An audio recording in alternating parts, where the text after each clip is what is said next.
What's going on? This is a CRT,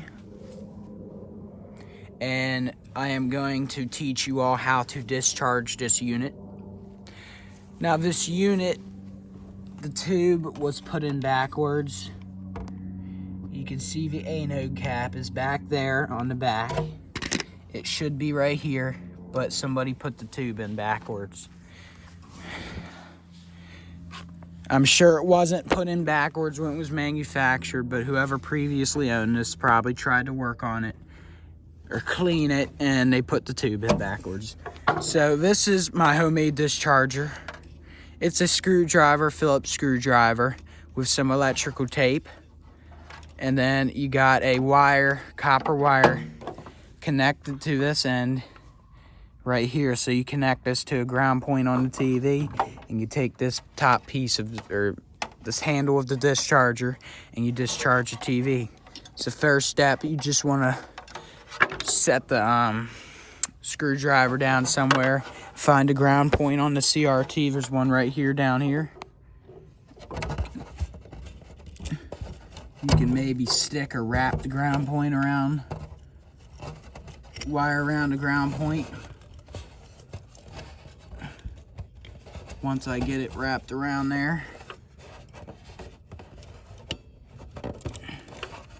okay, ground point's touching the metal.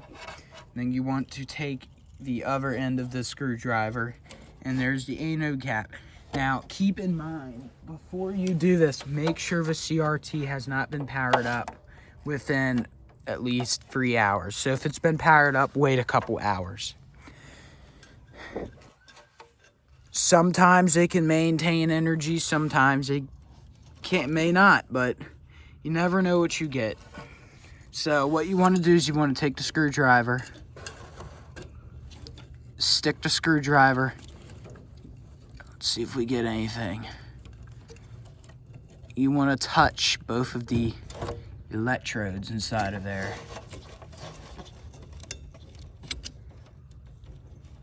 It's kind of hard to do because some dumbass put the tube in backwards, but it is what it is.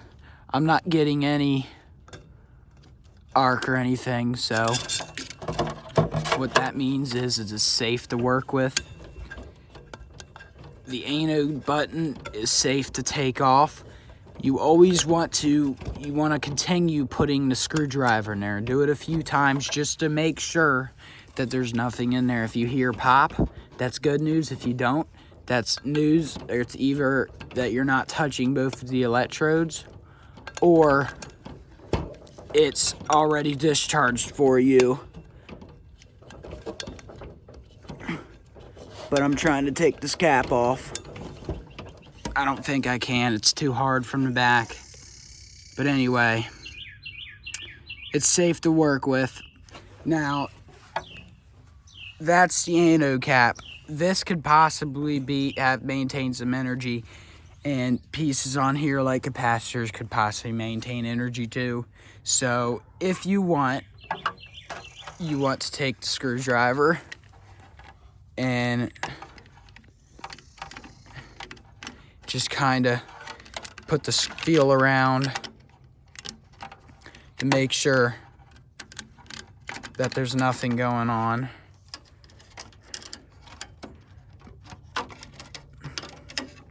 And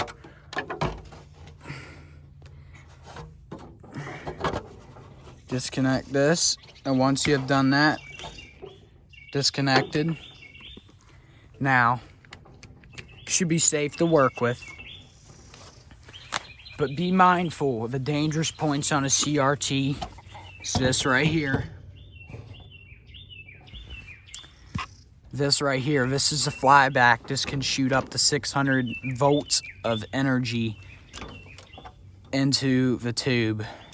And this is what technically controls the tube. But there you go. That is how you discharge a CRT before you work on it. Now, this is an older one. Found this one in the trash, but it has some issues.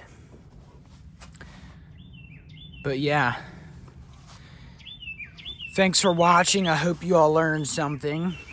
And you always want to discharge your TV when you're ready to work on it. And you always want to unplug it. Yes, that's number one.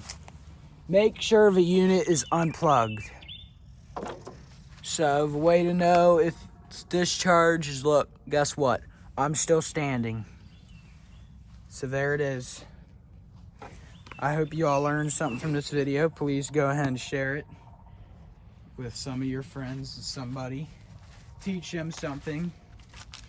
And there are other videos on YouTube on how to discharge these. So I do recommend checking some of those out.